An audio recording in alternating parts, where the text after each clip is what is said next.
حدیث نمبر 40، بے یقینی یہ بیماری ہے، اور مفاد پرستی یہ بیماری ہے۔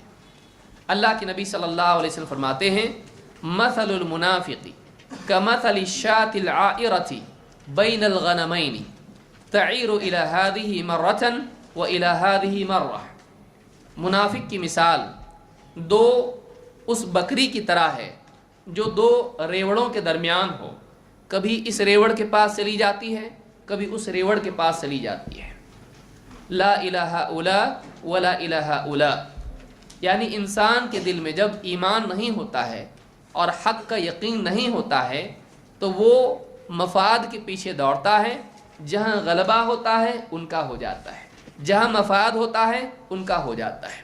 تو یہ مفاد ہے، اور شک کی وجہ سے کبھی اس کی بات صحیح لگتی ہے، کبھی اس کی بات صحیح لگتی ہے، چونکہ پختہ یقین نہیں ہوتا ہے۔ اور یقین کیوں نہیں ہوتا ہے؟ علم نفع والا اس کے پاس نہیں ہوتا ہے۔ علم کیوں نہیں ہوتا ہے؟ اس لیے کہ علم کی چاہت نہیں ہوتی ہے۔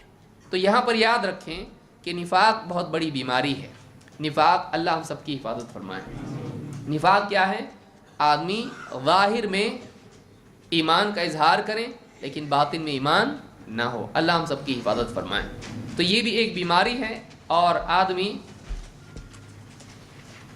نفاق کی وجہ سے تذبذب میں ہمیشہ رہتا ہے، پختہ یقین پر نہیں ہوتا ہے۔ اہل حق کیسے ہوتے ہیں؟